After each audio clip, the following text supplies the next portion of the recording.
Bonjour tout le monde, bienvenue à ce nouvel épisode du podcast L'État financier. Donc encore une fois aujourd'hui en compagnie de mon collègue Gabriel. Salut tout le monde, salut JP. Et pour ce nouvel épisode de la saison 6, je me souviens Gab, dernier épisode tu m'avais corrigé, je pense qu'on est rendu à 16, mais peut-être que tu vas devoir à nouveau me corriger là. Je Euh, n'aurai pas à te corriger cette fois-ci. j'ai fait un +1 par rapport à mon fichier de notes habituel parce que clairement que j'avais manqué un fichier de notes. Ou bien que j'en ai utilisé, je sauvegarde par-dessus beaucoup trop de fichiers et je les archive pour des raisons un peu louches. Bref, on vous fait aujourd'hui là, un épisode de 2 fois au son de la cloche. D'ailleurs, 2 sujets que Gab a sortis. Là. Ça fait quelques temps qu'on on partageait les idées de sujets. Le Gab est arrivé avec 2 aujourd'hui. Le second, vous allez le voir, là, je vais mettre un petit peu de dérision dans ma présentation. Là. Gab voulait absolument en parler. J'avoue qu'on verra jusqu'à quel point on va pouvoir en discuter à ce point-là. Mais bon, tout de même intéressant. Là, donc, on risque de parler de compagnies listées ou du moins là, d'éléments qui peuvent entraîner un disclaimer pertinent. Je sais que Gab aussi, pour le premier sujet, tu voulais faire une petite mention spéciale, là, vu que, spoiler, on va parler dans le premier segment là, du monde de la consultation et d'une compagnie spécifique là, qui a eu quelques événements là, significatifs qui ont été annoncés, là, au-delà de l'industrie plus globalement. Et je pense que Gab, tu as le disclaimer classique de début d'épisode, mais également une petite Oui. mention là, sur ton opinion dans le contexte du premier sujet sur le monde du consulting. Non, et puis c'est ça, on vous avait déjà dit effectivement dans un certain contexte que je pense que c'était il y a deux, trois épisodes là, quand on avait fait celui sur les placements de produits, etc. Que pour nous, c'est une des règles importantes qu'on s'est fixées. Puis moi, c'est une des règles que je me fixe toujours dans la vie là, mais que si jamais tu vois il y a quelque chose où ton intégrité, on va dire, ou ton intégrité intellectuelle ou peut être compromise ou entre guillemets il peut y avoir un certain conflit d'intérêts, ben on tient à vous le préciser. Ben, c'est vrai que je parlais d'un de mes concurrents, donc évidemment à prendre avec des pincettes et que évidemment c'est une entreprise qui a ses avantages, ses inconvénients, puis la mienne aussi là, enfin pour celle pour laquelle je travaille là, donc je vais pas citer de nom évidemment là, donc je pense que vous serez capable de faire la part des choses. Et puis évidemment, le disclaimer que vous savez au début d'épisode, qu'évidemment, vous le savez, ça je le répète depuis plus de 120 épisodes là, maintenant, mais évidemment, tout ce qu'on parle dans le podcast, il ne s'agit que de notre opinion personnelle, il ne s'agit pas d'une recommandation officielle de placement. On n'est pas responsable effectivement des décisions financières que vous prenez. On vous recommande toujours de prendre contact évidemment avec un expert si vous avez des questions. Quiconque est autorisé aussi à vous émettre des recommandations. Lui, seule cette personne sera en mesure de pouvoir déterminer avec vous aussi si ça fait du sens à votre profil d'investisseur et à votre portefeuille de placement. Puis je pense qu'effectivement, deux sujets hyper intéressants. En tout cas, j'ai hâte de pouvoir en parler. Puis je pense qu'on est prêt, JP. Je sais pas ce que tu en penses pour lancer le premier jingle, n'est-ce pas? Absolument. Donc, commençons en force avec le premier au son de la cloche.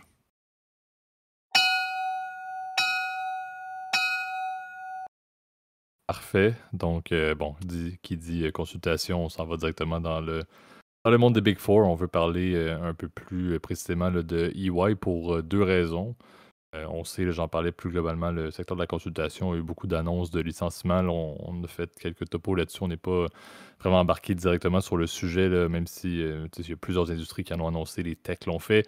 C'est un peu le même cas au niveau de la consultation. Donc, EY a un peu emboîté le pas de plusieurs de ses concurrents, là, que ce soit KPMG, McKinsey, même Accenture. Au niveau d'annonces de réduction d'effectifs, ça reste quand même une de celles qui est la plus élevée là, aux États-Unis. Là, on parle d'à peu près 5% de leur effectif, là, 3000 salariés aux États-Unis qui allaient être licenciés là, pour ce qui est décrit comme étant là, en raison des conditions économiques et de la surcapacité dans certaines activités. Pourquoi est-ce qu'on voulait en parler? Oui, il y a ce volet-là. Peut-être faire une petite discussion sur qu'est-ce qui s'est passé dans le secteur du consulting depuis les derniers mois, dernières années, surtout après la pandémie. Mais également parler plus spécifiquement de EY et de son plan qui a achoppé là, tout récemment. Et chez Gab, c'est toi qui me le présentais, là, le plan de scinder en deux ses activités, là, donc de scinder le secteur d'audit du secteur de consulting. Donc, qui est un plan qui a été discuté pendant plus d'1 an. Si je ne me trompe pas, là, j'avais sorti les stats financières. Là, on parlait quand même d'un investissement qui n'était pas de 2 sous. Là, on parlait de 100 millions de dollars US qui avaient été investis là-dessus pour finalement un projet qui avait été en bon anglais turned down là, par les associés au niveau du marché américain, là, de la division américaine de EY. Donc, cette espèce de spin-off-là des activités entre ce qui se passe côté consulting et audit n'a pas eu lieu. Et le raisonnement derrière ça, Gab, tu prends aller plus en détail là-dessus, là, mais il y avait quand même des fins d'efficience au niveau de l'offre qui pouvait être fait aux clients. Là. Je pense que un bon mur et une bonne barrière assez solide entre ce qui se passe côté audit et ce qui se passe côté consulting. Donc, les clients audit n'étaient pas nécessairement, pouvaient pas être cross-sellés, là, entre guillemets, tant que ça vers le volet du consulting. Donc, c'était, à mon avis, un plan qui avait ses raisons d'être, qui était intéressant, qui, par rapport à l'ensemble des Big Four, était un petit peu précurseur là, par rapport au Deloitte et KPMG de ce monde. Mais ça, comme on l'a dit, ça n'a pas fonctionné. Et c'est un peu là où il y a anguille sous roche. Clairement que lorsqu'un plan qui a coûté des centaines de millions de dollars tombe à l'eau et est littéralement mis à la déchiqueteuse, c'est sûr que soudainement, on essaie de trouver des économies de coûts et là, on annonce la plus haute nombre de licenciements dans l'industrie. Je pense que ça fait quand même pas mal de sens de faire 1 plus 1 égale 2. Par contre, bon, c'est sûr qu'ils vont pas aller dire ouvertement, là. Le dernier point que je voulais ajouter là-dessus, comme on l'a dit, bon, plan qui est tombé à l'eau, annonce de licenciement la plus élevée de l'industrie. Il faut quand même soulever aussi le fait qu'après la pandémie, et même durant la pandémie, là, après le gros crash de mars 2020, on a quand même remarqué beaucoup d'embauches au niveau du secteur du consulting pour la simple et bonne raison qu'il y avait 2 grands dossiers qu'un nombre assez important de compagnies avaient souvent besoin. Une transition informatique. Donc, plusieurs compagnies n'ont pas eu la facilité de transiter avec un effectif qui était majoritairement à distance. Donc, il y a eu énormément de support, énormément de consulting côté TI, côté management également, là, dans le but de faciliter les opérations dans un monde de travail décentralisé des fameuses tours. Là, on avait fait un épisode là-dessus, justement, là, au niveau des buildings, des centres-villes qui étaient vides. Il y a eu ça qui a fait énormément d'argent et qui a eu énormément de dossiers, énormément de besoins. Donc, il y a eu beaucoup d'embauches qui ont été faites dans des compagnies comme EY durant cette période-là. Et on en a parlé à maintes reprises également. Il y avait tout le volet des M&A. S'il y a bien quelque chose qui était parti un peu en feu durant la pandémie, c'était les M&A. Il y en avait une tonne et une tonne et une tonne avec les marchés qui étaient en grande croissance. Chaque truc se vendait comme des petits pains chauds lorsque ça sortait presque après le listing initial, après le IPO. Et qui dit IPO dit ben, les firmes de consulting sont énormément impliquées souvent dans cette démarche-là de mise en marché d'une nouvelle compagnie qui était initialement privée. Donc, cette juxtaposition d'énormes dossiers et ces embauches massives qui ont eu lieu font quand même un peu de raisonnement aussi. T'sais. Oui, EY, il y a eu un plan qui est tombé, qui a coûté très cher, qui peut justifier indirectement les coupures de coûts côté emploi qu'ils font présentement. Mais c'est sûr qu'il y a eu également dans l'industrie beaucoup d'embauches qui ont été faites dans certaines divisions, pas partout, là, pas nécessairement. Audit, ça reste audit, là, ça reste. On embauche le plus de personnes, on essaie de s'assurer qu'ils ne font pas des burn-out, puis on roule ça aux 3 ans pas aux 3 ans même, je dirais presque aux 1 an avec des nouveaux. Et on connaît beaucoup de personnes qui ont travaillé dans des volets audit ou en comptabilité pour des Big Four, c'était un petit peu toujours ça, là. Jamais très très facile. Mais c'est sûr que côté consulting, il y a eu une bonne bulle d'embauche qui a eu lieu dans les derniers mois, dernières années depuis la pandémie. Et c'est sûr qu'il faut quand même le considérer. Donc moi, je vois un mix des deux, le fameux Project Everest, qui est le projet de spin-off, et de l'autre côté, je pense. Il y a eu trop d'embauches, il y a eu beaucoup de besoins. Et l'industrie, présentement, s'est calmée un petit peu. On l'avait dit, les IPO ont tombé. Et le volet travail numérique, IT, support sur comment implémenter la business décentralisée, ben, on en parlait aussi. Moi-même, je retourne au bureau maintenant 2-3 fois semaine. Et c'est une réalité qui semble de plus en plus courante à travers l'ensemble des industries. Donc, je pense que c'est pas normal de voir une compagnie comme EY et comme ses concurrents là, baisser l'effectif, mais c'est sûr qu'il y a un petit target sur EY parce qu'ils ont investi beaucoup dans un projet qui n'a absolument pas marché, qui est intéressant, puis je sais que Gab, tu as peut-être ton avis à ajouter là-dessus, mais qui a absolument foiré, puis c'est un petit peu là, le problème quand on investit des gros sous sur quelque chose qui ne marche pas. Ça ne paraît pas très très bien à ce moment-là, surtout sachant la concurrence qu'il y a dans les Big Four. Pour être une bonne affaire pour le management, si ton propre projet tombe à l'eau, comment tu peux, à mon avis, être légitime pour permettre de faire de la consultation vers d'autres firmes? C'est un bémol. Ouais, bah après, tu disais que c'est une industrie qui est compétitive.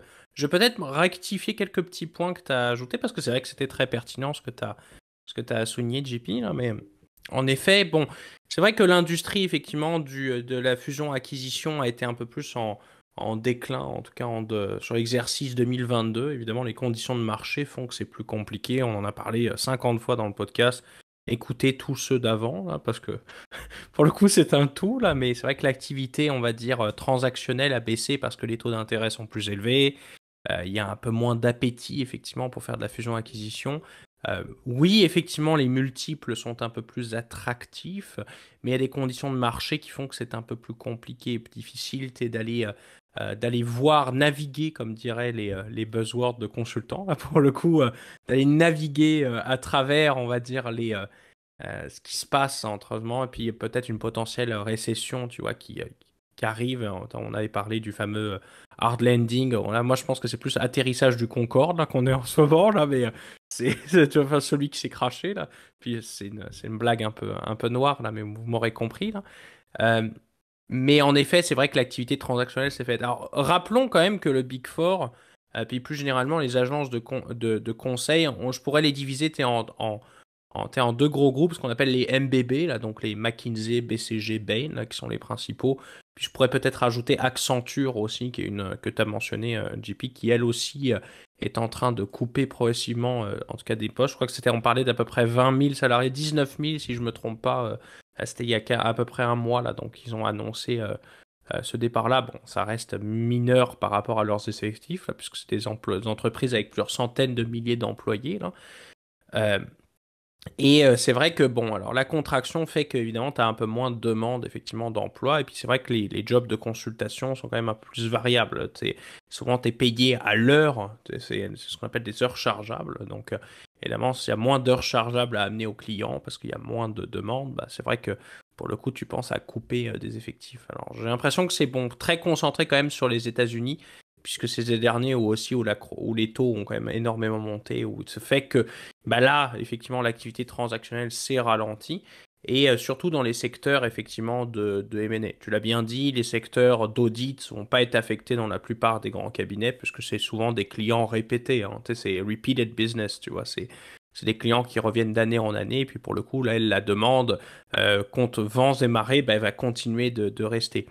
Correction, par contre, tu as mentionné que l'activité des IPO, t'es là. Bon, il faut avouer quand même que souvent les cabinets du Big Four, qui sont l'autre branche, donc là, vous connaissez les noms, là, Ernst Young, KPMG, tu avais mentionné Deloitte, et puis PwC, qui est le dernier, et ben eux font un peu moins de ça, font plus des compagnies de mid-market, donc souvent ce sont des entreprises qui ont un revenu inférieur à 100 millions de dollars, là, donc c'est souvent une clientèle un peu plus euh, niche un peu plus spécifique et elle aussi elle est vraiment visée effectivement derrière cette montée des taux puis cette baisse de l'activité transactionnelle. Ce qui fait qu'effectivement, ben là le côté encore une fois M&A advisory commence évidemment à avoir une épine dans le pied pour le coup qui est assez significative. Alors la question aujourd'hui, c'est de savoir, bon, bah, est-ce que UI est vraiment en danger? Je pense pas, parce que c'est vrai que ça reste un groupe financier, un groupe, pardon, hyper important. Le nerf de la guerre, évidemment, c'est les activités d'audit. Les activités de conseil, tu l'as mentionné, c'est vrai qu'il y a ce problème du cross-selling qui est un vrai problème dans l'industrie du conseil, en tout cas en Big Four, parce que c'est vrai que tu ne peux pas conseiller effectivement ton auditeur, tu peux pas être gendarme et conseiller à la fois, là, tu vois, c'est un peu la façon dont je le vois, là, mais tu peux pas être, il y aurait un trop gros conflit d'intérêts et d'avoir la même personne qui te surveille, puis en même temps qui te donne des conseils, bon, par exemple, pour, je sais pas, optimiser fiscalement, pour aller, par exemple, faire des opérations, par exemple, de fusion-acquisition, ce serait trop complexe, tu vois, d'un point de vue de conformité, puis on va dire vraiment d'éthique, on va dire, des affaires. Donc c'est vrai que ça pose un vrai problème. Et le projet Mont Everest à l'origine que tu as mentionné, pour rappeler un peu aux auditeurs, eh ben, le but de cette transaction-là, justement, c'était d'éviter d'avoir cette épine dans le pied. Être un peu comme Accenture, d'être capable d'être une compagnie publique sur les marchés financiers, mais qui produit non seulement des conseils du service conseil comme on le connaît là, donc comme le fait le MBB, donc là où c'est plus du management consulting, donc c'est plus de la stratégie, de l'implémentation stratégique et d'aller plus d'avoir une gamme de services très variables qui vont aussi évidemment sur les services financiers, euh, mais aussi d'être indépendant et puis d'éviter de se mettre les pieds dans le plat à dire ah bah non ça ce client-là je peux pas le servir parce que c'est un client d'audit. Je sais que UI avait ce problème-là, tu vois, même par exemple même à Montréal, là. Donc c'est assez important de voir que bon, les transformations de cette industrie-là, à l'origine, c'était peut-être une bonne idée. La réalisation, c'est vrai que ça a coûté, que tu l'avais mentionné, quasiment 600 millions de dollars qui sont partis en fumée. Beaucoup d'incertitudes aussi, c'est ça, sur la compagnie, c'est de dire, bon, est-ce qu'ils sont capables de tenir leurs engagements? Est-ce qu'ils sont capables d'avoir une vision stratégique claire? On a l'impression que le plan a peut-être pas été assez préparé en amont euh, avec les partenaires qui sont les propriétaires, rappelons, de la compagnie, là, parce que c'est pas comme une compagnie en bourse. Les cabinets d'audit appartiennent à des partenaires, donc tu l'avais dit, là, des associés qui ont des actions de la compagnie, un peu comme McKinsey, tu as une part des profits, mais tu investis aussi à la valeur des actions. Pour devenir partenaire, tu dois acheter en gros ton siège, c'est un peu comme ça. Donc c'est un peu particulier comme contexte. Bah, pourquoi le projet Mont Everest d'ailleurs a foiré? Bah, je pense que c'est vrai que les associés n'étaient pas contents parce qu'il y avait quand même des synergies qui se créaient, tu vois, dans le groupe. Le fait de pouvoir aller quand même vendre des services conseils, par exemple transactionnels, pouvait se faire quand même avec certains auditeurs. Je le vois par exemple dans des services niches de soutien à l'audit. Et ben c'est vrai que ça que génère énormément de sous, tu vois. Donc c'est, euh, je pense, il y a des désavantages effectivement d'être membre d'un Big Four pour un groupe de services conseils, mais tu as aussi des avantages aussi qui est fait que tu as quand même une certaine clientèle, puis certaines ventes repeated aussi qui se font par conséquent. Donc ça peut pas être parfait et je pense que malheureusement UI a voulu jouer dans les tu sais, dans les deux côtés du couteau là, puis malheureusement ils se sont mangés le couteau en plein dans la main là, puis malheureusement ça, il est arrivé ce qui est arrivé là. Exact. Puis, tu sais, je pense que les conflits d'intérêts, ça date pas d'hier, là. Puis les Big Four ont toujours fonctionné malgré tout. Je pense qu'un point qui est important à soulever aussi pour les départements de consulting justement des Big Four, c'est le branding. Même s'ils sont peut-être pas en mesure de pouvoir les cross-seller à des clients Ouais. audit, ça reste quand même que EY, ça reste EY, peu importe. Donc, il y a beaucoup, à mon avis, de gains d'image qui peuvent être faits au fait de maintenir les départements de consulting pour l'acquisition, oui, de nouveaux clients ou bien de clients qui quittent, par exemple, les services d'audit et qui se transféraient uniquement vers le consulting. Donc, à mon avis, il y a ce point-là. Ça a toujours été comme ça a toujours fonctionné. Pourquoi est-ce qu'en 2023 ou même en 2022, sachant que ça a duré à peu près un an, là, le projet Everest, pourquoi est-ce qu'on commence à essayer de travailler là-dessus alors que, bon, oui, il y a un peu de concurrence, tu l'as dit, les Accenture, ce monde ont amené d'autres modèles, mais en tant que tel, EY a toujours fonctionné comme ça. Et tant que leurs concurrents directs au niveau du Big Four font relativement la même chose, je ne pense pas qu'il y a réellement un problème, ou du moins qu'il y a réellement un besoin d'investir du temps et des ressources pendant un an pour un projet de ce type-là. Je pense qu'il est important également à soulever, puis ça, je le lisais sur le Financial Times, là, et je trouvais ça quand même assez ironique. Il essayait de présenter la réflexion des leaders américains, justement, de EY, pour laquelle ils ont décidé de ne pas aller de l'avant avec le projet ou de faire tomber un peu le projet. Et certains mentionnaient, et c'est ce que je trouvais quand même curieux, parce que c'était pas ma vision lorsque j'ai abordé le sujet, euh, que le doute était que la division aurait amené peut-être le département d'audit à ne pas être suffisamment fort par lui-même. Et moi, c'était exactement le contraire que je voyais. Je me disais, le fait de scinder en deux le département de consulting et d'audit de EY, j'avais plus de crainte au niveau de la division de consulting qui en résulterait que de la division unique d'audit. Et pourtant, selon ce que je vois, et la majorité des leaders semblaient s'entendre sur le fait qu'il y avait plus de crainte au niveau du département d'audit parce que soudainement, le département de consulting aurait pu aller chercher justement ces cross-sells-là au niveau des clients audit de la division qui est maintenant plus partenaire. J'avoue que je ne m'attendais pas à ça. C'était pas la réflexion que j'avais, mais tout de même intéressant. Moi, j'ai toujours pensé, et je pense que c'est un peu le cas, que les départements d'audit du Big Four étaient le pain et le beurre, un peu la vache à lait en termes de liquidité pour ces compagnies-là. Par contre, intéressant de voir que la possibilité de croissance et la croissance des revenus serait davantage au niveau du consulting s'il y avait un split ou un spin-off dans ce contexte-ci. Je trouve ça quand même assez intéressant. Bref, c'était le point qui m'a tout de même fait écarquiller un petit peu les yeux. Et l'autre point que je voulais mentionner, dernier petit topo, là, il faut quand même le soulever, il y a eu également, là, si on revient vers la coupure de poste, là, il y a quand même aussi une tangente où il y a eu, je pense, 62% de moins de listings que l'année passée, là, présentement uniquement chez EY aux États-Unis, ce qui montre tout de même là, ce qu'on parlait. Oui, il y a le projet qui a planté, mais il y a également la logique de, il y avait eu un peu peut-être une sur-embauche. Donc oui, il y a du cost-cutting qui se fait, mais c'est pas forcément à 100% dû à ce fameux projet-là. Donc on ne peut pas dire que les gestionnaires ou les hauts gradés de EY qui mentionnent que c'est des conditions économiques et de la surcapacité, c'est pas tout à fait faux. Donc, il y a du vrai derrière ça, mais c'est toujours bien de voir la suite. À mon avis, ce qui m'intéresse pour les prochains mois, prochaines années, c'est ce problème-là, on l'a dit, des conflits d'intérêts va rester. Est-ce que d'autres compagnies, sachant l'échec de EY, est-ce que d'autres compagnies vont essayer de s'y mettre? Est-ce que des projets de ce type-là vont reprendre? Est-ce qu'il va y avoir une solution un jour à ces conflits d'intérêts-là?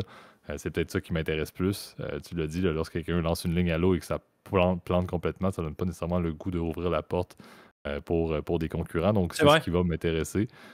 Mais clairement, là, il y a des leçons à apprendre de tout ça, surtout, comme on l'a dit, lorsqu'on fait des recommandations du consulting, par exemple, en management. Je pense que c'est pertinent d'avoir des projets qui fonctionnent pour pouvoir par la suite être légitime et de pouvoir en parler à nos clients et surtout de charger, encore une fois, Gab, tu ne peux pas dire, je vais le dire, mais de charger des tarifs qui sont assez imposants pour justifier des conseils de ce type-là à des clients. Mais bon, mon avis personnel là-dessus. Je sais pas, Gab, si tu avais un petit point que tu voulais ajouter avant qu'on passe au deuxième sujet. Non, sur ton dernier statement, je vais pas rajouter parce que je pense Non, que exactement, je exactement. pense que je pense que effectivement, ben après c'est comme ça. Après, je le vois un peu malgré effectivement les critiques que je peux faire sur toute industrie là, que ce soit la propre celle pour laquelle je travaille ou pour d'autres. euh, Ça n'empêche qu'il y a quand même des clients qui sont prêts à payer pour ça. Donc ça veut dire que si tu as des clients, si tu as un marché, une demande pour ces services-là, bah, ça veut dire quand même que ces services-là, ils valent le coup, tu vois. C'est un peu ça. C'est très, tu Après, vois, effectivement. après moi, avec mes Kumbaya dans le monde, toi, c'est l'offre et Non, la demande, l'équilibre de marché, oui, merci. c'est vrai, ça va paraître un peu fait sortir les violons, là, c'est ça. Là, je sais pas comment le dire. J'essaie de There's a trouver. shift in demand, market will always go back to the equilibrium. Voilà, bon, Gabriel, ça y est, maintenant, il faut utiliser les buzzwords, AI, intelligence artificielle, etc. Non, je plaisante, là, mais oui, il y a quand même une demande, etc. Et bon, c'est vrai que UI n'est pas non plus en danger parce qu'effectivement, ça reste un très gros nom dans l'industrie. Oui, les clients payent aussi pour le nom, mais pas que. Souvent, ce sont des petits groupes et chaque shop en fait est un peu indépendante l'une d'elles. Hein. Ça, je le vois. Tu as certaines shops qui sont spécialisées, bah, tu vois, par exemple, dans le marché montréalais, après, qui est pour le coup, qui est un peu particulier, qui est quand même assez petit. Tout le monde se connaît, si tu veux, donc tu as des gens qui sont un peu plus spécialisés dans tel type de transaction, dans tel type de projet, tel type d'accompagnement aussi avec le client. Euh, c'est très variable, etc. Et bon, et c'est vrai que tu as quand même, pour avoir même fait des entrevues chez EY, enfin, c'est pas non plus des abrutis loin de là, là. Ce sont des gens très très bons, là. Donc, je peux t'assurer en tout cas qu'ils vont continuer à charger les 500 balles de l'heure qu'ils facturent aux clients et qui, quand même, à la fin, bah, parce que comme il y a le fameux profit sharing, bah, au final, c'est pas le 500 dollars de l'heure qui revient effectivement aux associés, c'est un peu moins, c'est quand même beaucoup moins que ça là. Mais c'est une industrie aussi qui est intéressante parce que c'est vrai qu'encore une fois, elle est un peu à la croisée des chemins et on sait que la récession va être compliquée, on sait qu'il va y avoir une baisse effectivement d'activité dans plein de secteurs, mais la question c'est how far it could go, quoi, tu vois, c'est jusqu'à c'est jusqu'à où on peut plonger, c'est un peu ça qui est assez intéressant. Et c'est vrai qu'il y a certains secteurs de consultation qui seront plus stables, d'autres qui vont être évidemment beaucoup plus volatiles. Et j'ai hâte de voir ça. Et puis pour le coup, je pense qu'on est prêt à lancer le deuxième jingle. Qu'est-ce que tu en penses? absolument. Donc, le deuxième, au son de la cloche.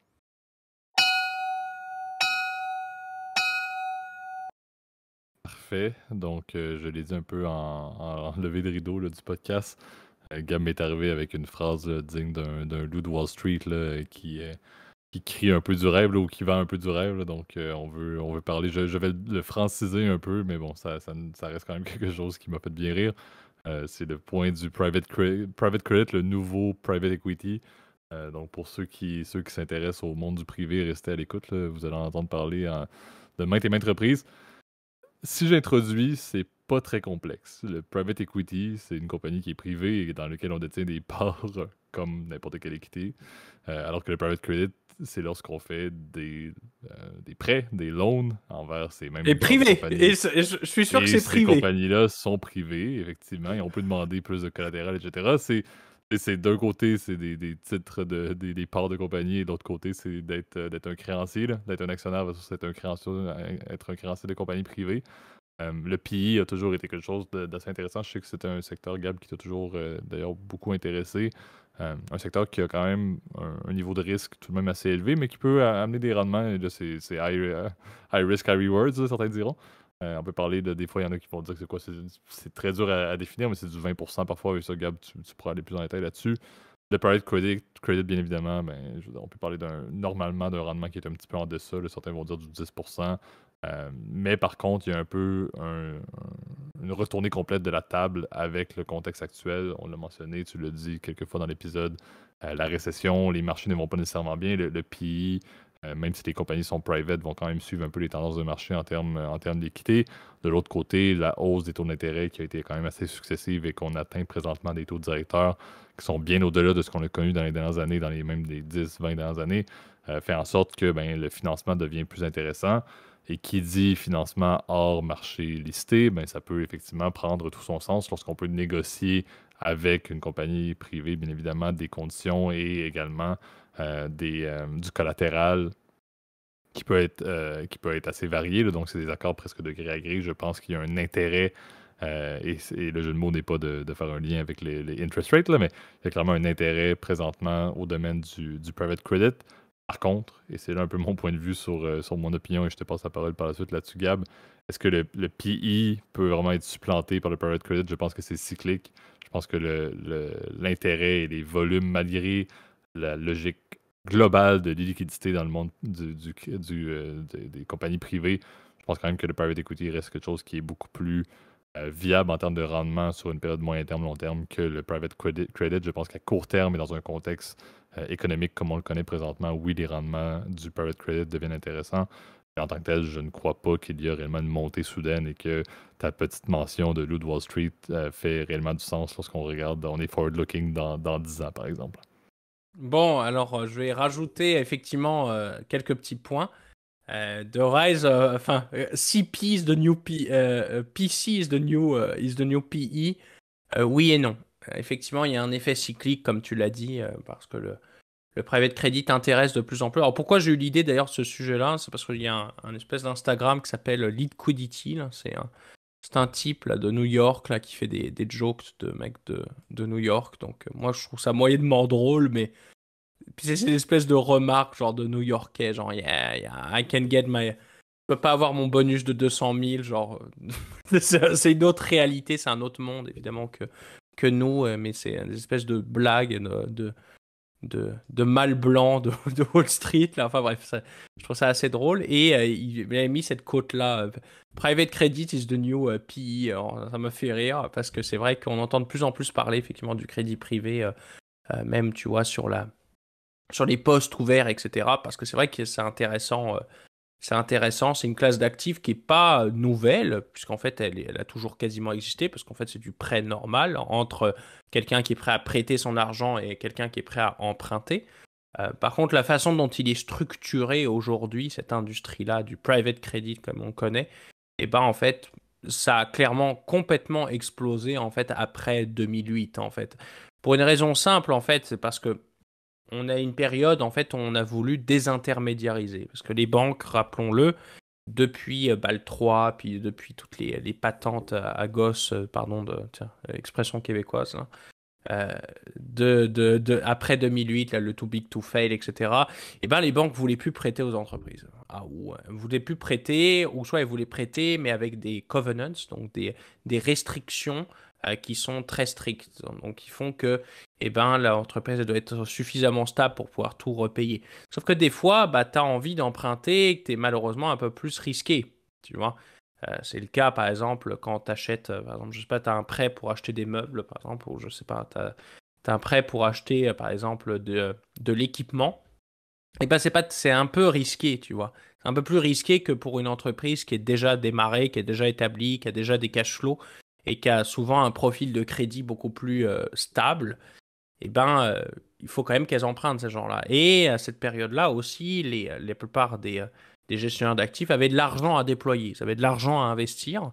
Et c'est vrai que cette classe du private credit est arrivée là-dedans. C'est de dire, bon, nous, on n'a pas toutes ces restrictions qu'ont les banques, puisque nous, on est libre de faire ce qu'on a envie avec notre argent, on peut l'investir au taux qu'on a envie, avec le profil de risque qu'on veut. Bon, tout dépendamment évidemment de la politique d'investissement de l'asset manager. Mais on n'a pas ces règles que les banques ont, parce que nous, c'est notre argent, etc. On en fait ce qu'on veut, quoi, quelque part. Puis si tu perds ton argent, bah tant pis. Au pire, c'est les investisseurs qui ont tout perdu, puis tout bad, quoi. Ça faisait partie du deal dès le départ, tu vois.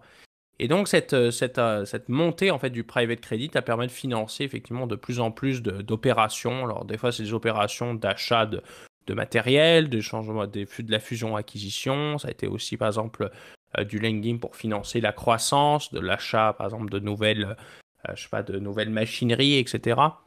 Tu as aussi de la dette qui a été faite pour faire du LBO, donc fois ce sont la dette un peu plus risquée, donc on appelle la dette mezzanine.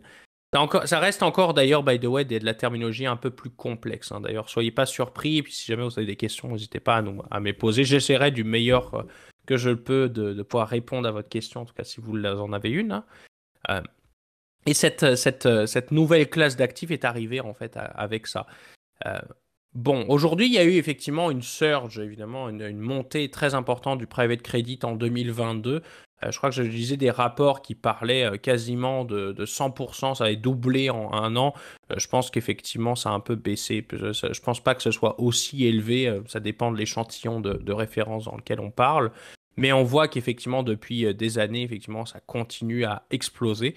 La raison principale, c'est qu'aujourd'hui, bah, les taux sont plus attractifs, évidemment. Waouh, révélation, les taux ont monté.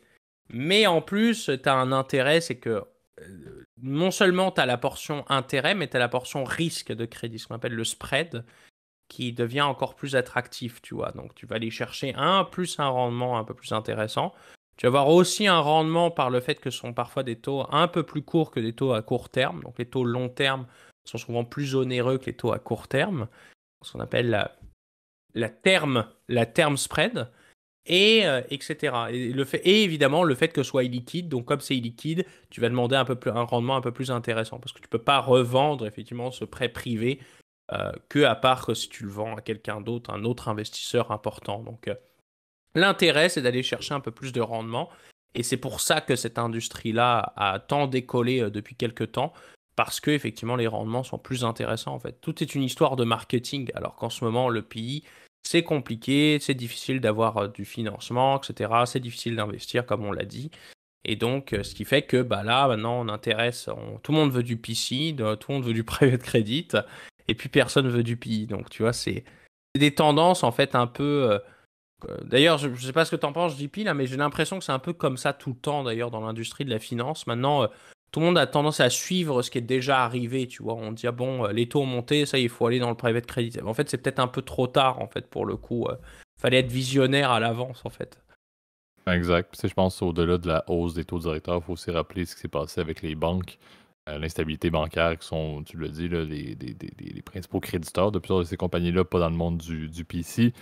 Mais là, les banques étaient un petit peu plus, et le sont encore, tu sais, moins intéressées à faire du financement commercial. Je pense que ça aide également beaucoup à avoir cette amplification-là, mais comme toute chose, et tu l'as bien dit, cette espèce de mentalité de horde, là, une fois qu'on commence quelque chose, tout le monde embarque là-dessus, mais ça crée toujours des bulles. Il y a toujours trop de personnes qui rentrent dans ce type d'industrie-là et qui s'exposent au private credit. Et effectivement, ça va retomber dès que les taux directeurs vont être amenés à la baisse ou qu'il va du moins arrêter d'avoir une projection à la hausse qui est un petit peu là, ce qu'on voit présentement. Là, le Canada, la Banque centrale du Canada l'a annoncé au niveau d'un maintien du taux directeur. Donc, ça montre un peu le fait qu'on va peut-être enfin plafonner et idéalement miser sur une baisse d'ici peut-être la fin de l'année, début de l'année prochaine.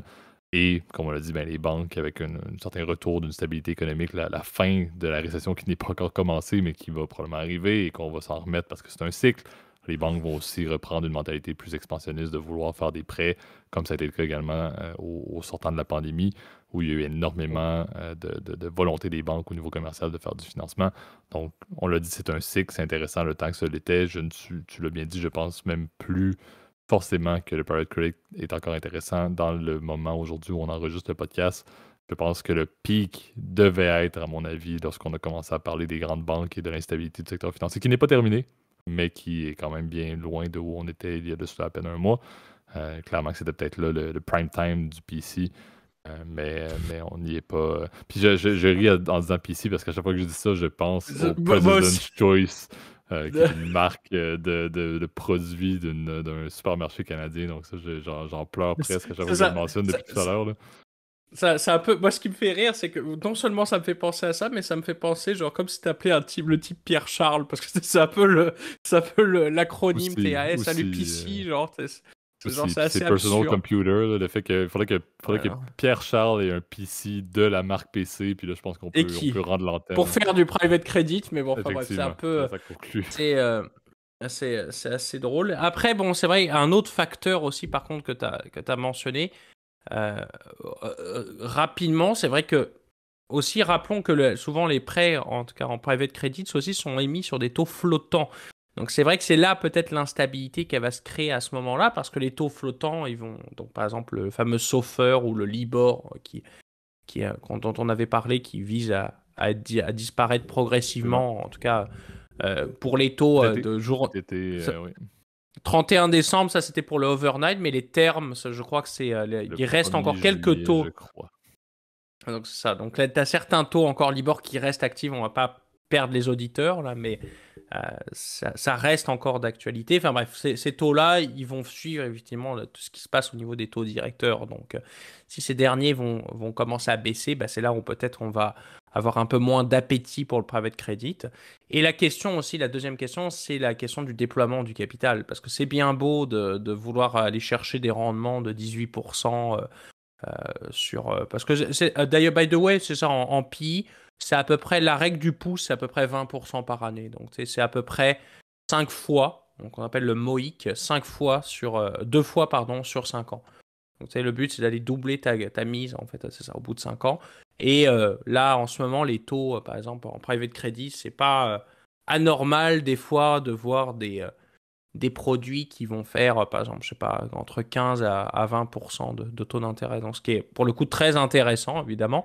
Mais évidemment, c'est des produits quand même relativement risqués. Donc, c'est quand même à prendre avec des pincettes, évidemment, les rendements que je vous indique. Là, c'est plus à titre indicatif. Mais la question est de savoir, c'est bien beau de faire des 18%, mais est-ce que les gens vont vouloir emprunter à 18%? C'est un peu tout le but du resserrement monétaire des banques centrales. C'est qu'ils font exprès, effectivement, de monter les taux, et ben justement pour que plus personne n'emprunte, que tu aies vraiment un ralentissement de l'emprunt et puis des conditions de crédit. Donc, oui, ça devient intéressant. Pour les entreprises qui n'ont pas le choix d'emprunter à 18%, bah oui, c'est pour le coup, toi, quand tu prêtes à 18%, c'est incroyable. Je veux dire, il n'y a personne qui, je pense, est capable de faire du 18% en ce moment sur les marchés, même en stocks. Donc, c'est ça qui est assez intéressant, tu vois, derrière l'aspect private credit et l'aspect aussi sécuritaire. Parce que si jamais on est dans un événement de défaut, de liquidation, bah, tu es le premier à être payé, si tu veux. Donc, si jamais il y a un problème, je sais pas, la compagnie foire, il y a un peu moins de croissance, etc., le stock baisse, et ben toi, pour le coup, en tant que propriétaire des bonds, bah, tu es un peu plus protégé, tu vois, par rapport aux événements négatifs qui peuvent arriver. Donc, c'est un peu le trade-off qu'il va falloir prendre en compte, évidemment, quand on commence à investir en private credit. Si d'ailleurs ça vous intéresse qu'on étende un peu le sujet, bah, moi ça me fera plaisir en tout cas de pouvoir continuer la conversation là-dessus. Je ne sais pas si je pourrais parler pendant 2 heures de ça, mais en tout cas ça reste très intéressant, là. Non, je pense qu'on a déjà fait un bon travail en deuxième segment du podcast pour le temps qu'on vient d'investir sur ceci. C'est ce qui met un terme à l'épisode d'aujourd'hui. Donc, merci à nouveau, Gab, pour ta participation et merci d'ailleurs pour les 2 sujets, comme on a dit, dans le contexte d'aujourd'hui. Pour vous, en tant qu'auditeur, vous le savez, je le répète maintenant depuis depuis que j'ai récupéré d'ailleurs la fin du podcast de Gab, là, il y a de cela déjà plusieurs mois. Vous pouvez nous retrouver sur YouTube, qui est notre plateforme clé pour les commentaires de manière publique. Donc, n'hésitez pas à aller en même temps mettre un like sur la vidéo si vous avez apprécié le contenu. Allez vous abonner à la chaîne et mettez la cloche pour également avoir les notifications. Pour ceux qui veulent faire également des commentaires, mais de manière plus privée, Gab met toujours dans la zone de description l'adresse courriel. Ça nous fait toujours plaisir de vous lire et de vous répondre dans le meilleur délai possible, en général très rapidement, à chacun de vos points que vous nous envoyez. Et sinon, pour la majorité d'entre vous, comme à l'habitude, vous pouvez nous retrouver sur l'ensemble des plateformes audio, donc Apple Podcast, Spotify, Overcast, Deezer, etc. de plus en plus la capacité là, de pouvoir interagir avec nous également sur ces plateformes-là, mais ça reste tout de même là, davantage des abonnements, des étoiles, des likes, des peu importe pour le contenu. Comme on l'a dit, là, tout ce qui est numérique aide énormément au référencement vers de nouveaux auditeurs là, dans la communauté. Mais c'est sûr que votre bouche à oreille reste, on le dit toujours, là, le centre et le core de ce podcast depuis bientôt 3 ans. Donc n'hésitez pas à le partager à vos proches, à vos amis, à n'importe qui aimerait entrer dans le sujet. Et on se dit déjà tout le monde à la semaine prochaine. Bonne semaine, Gab. Salut tout le monde, bye bye.